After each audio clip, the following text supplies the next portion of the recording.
Hello there reason people, PoohBear here and welcome to my channel. And today we're going to be looking at how we can get more waves out of the VCO and also how we can actually morph them waves as well. So the first thing I'm actually going to do is obviously build up my little mono synthesizer that we were using last time. So we just need a few little parts in here and we're just going to quickly wire this up. Just in case anyone missed that one. So with the Hamu, we're going to go from the note to the note. From the gate's going to go into a splitter. We're going to split the gate out, gate into the ADSR, gate's going to go into the filter. We're then going to just take a waveform for the moment. We're going to change this in a minute anyway. And we're just going to route the audio all the way around. And the final one is from the ADSR into the VCA. So now if I flip this switch and then we turn it down, that's good. So what we're actually going to do now is we're going to actually look at a way that we can actually merge these together, and what we're going to use is the morphing crossfade. So what the crossfader actually does is it will take two audio inputs. In fact, it'll take four audio inputs. But we're only interested in two audio inputs and we're going to crossfade between them. Now there's quite a few different little settings on here. This is the main area which you want to look at, and this is really the crossfade type, or you can think of it as the curve it's going to be taken to go from A to B. I'm going to put it onto linear. So with a linear one, we're going to have, it will keep basically the audio rate the same level as we go from A to B. What I'm also going to do is I'm going to de-wire it for the moment because we actually need three of these. So I'm just going to do Control D a couple more times. I've got three of these and they'll all be set to linear because I set that first of all. I'm now going to take out a wave and put it into the first one. So that's going to be my A port. Don't ask me why, but this is the way I've always set them up with a square. You can do it in any order. I just always prefer to do it in this particular order. And that goes into them too. So now this one is going to AB between a sine wave and a square, and this one's going to AB between a triangle and a sawtooth. We're then going to take these outputs and we're going to crossfade them into the third AB switch. Now obviously this third AB switch is actually going to crossfade between these two devices. Oh, I've done something wrong there. So that goes into that one, sorry, and this bottom one here needs to go into the filter. So if I bring my scope back over. So here's our sine wave, and that would be our square. And obviously down here we've got a triangle, and there's our sawtooth. So obviously what we can do with this is we can just use this slowly, and as you can see we're morphing between one shape and another. And then from this one here we can morph from the triangle to the sawtooth. Obviously with this one here now I can morph from the sawtooth to a sine wave. Obviously if I wanted to I could obviously switch that over there, and now I can go from square to sawtooth and vice versa, you know what I mean? So basically you can set these up in all different kind of places and you can get yourself some very interesting kind of shapes.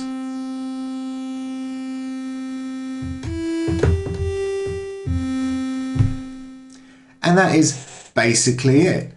However, I'm going to take it a few more steps like I usually do, and what we're going to do is we're going to use the Hamu and we're going to actually take control of the crossfader, so we can actually, rather than have to scroll up and down, we can start making use of the Hamu itself. So we're going to flip round to the back and we're going to take out this import here,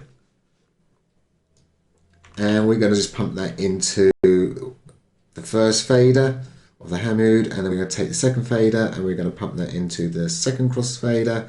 I'm going to take the third port and pump that into the third. I'm also going to grab myself a CVA down. This is my analyzer, and the reason I'm going to bring this down is I'm going to take this particular knob, pump it into there, and I'm going to put that into the pulse width, because we've got to actually look at some of the outputs because the pulse width is a little bit special, but I'll get to that in a second. The other thing to bear in mind is the Hamu only pumps out from 0 to 1 volts. So as it's only pumping out positive volts only, you have to make sure you turn things down. If you don't turn things down, then it doesn't do negative. So you've got to have this down to 0 so we can push a positive value into it. So very, very quickly, let's just push that over to one side. And I'm just going to turn off the filter very quickly. And if we play a note, there we go.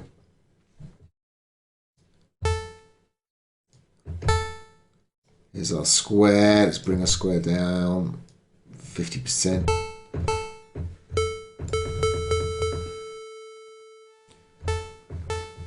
And we get all our different shapes, what we're after. Yay. And it all works.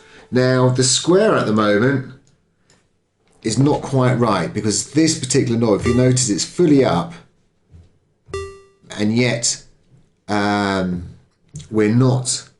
If this is fully up, really this should be right over here. We should have a lot wider square pulse width, but we don't. And as we turn it down, we can see it goes down okay, but we can't turn it up.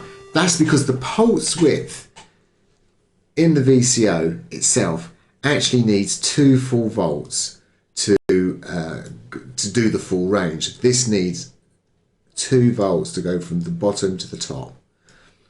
Now, if you remember on the CV video I just did, what we can do is we're going to take out this knob control and I'm going to put it into this splitter. I'm going to take out that output and put it into a merge, and I'm going to take out another one and put it into the merge. So we effectively have now doubled our signal. So even though this knob here will only pump out 1 volt via the splitter and back into the merge, we're going to get ourselves 2 volts. And with 2 volts, just bring it down ever so slightly, you can now see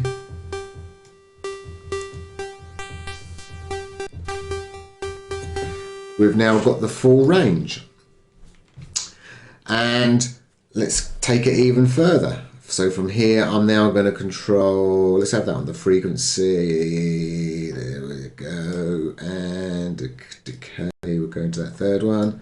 So now we can control these. If we want to control these, remember, as I said, we've got to turn these all the way down, we're going to turn that one all the way down, and now we can control them from here. Yes, when we're using CV, you don't see the knobs move, unless you've got it into a combinator and then you're using the programmer, but that's a different kettle of fish altogether. So now we can use these little bit here and we can use these here, and I don't have to, okay, it's not exactly a lot of scrolling around, but what I'm looking to do, as I say, with this particular project is we're going to build ourselves up an 8-voice synthesizer, and we're going to obviously have 8 of absolutely everything. It starts to make sense that when we start to build that we can actually control them all from one control panel, because it becomes a very long rack indeed, and it saves us scrolling around. So the final little thing I'm going to do is I'm going to have a little bit of fun now.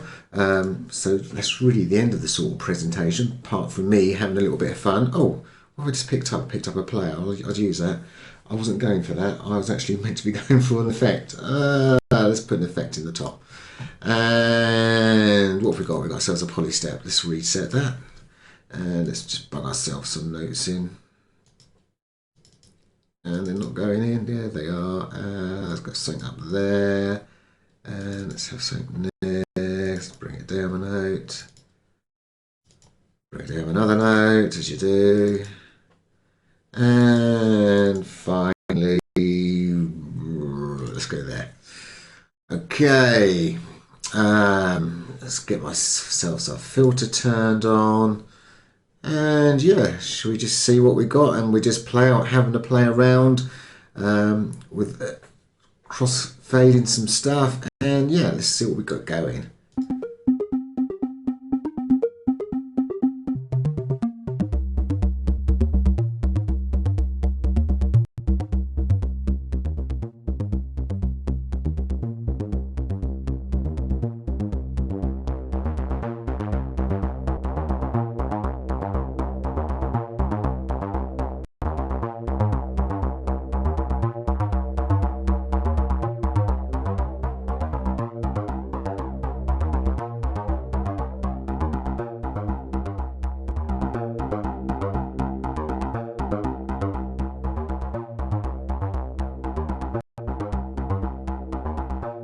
Oh, I've gone back up here after all.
So in the next video, I'm actually planning on just talking about CV overdriving, and we'll have a look at what that is all about. Thank you for watching, and bye for now.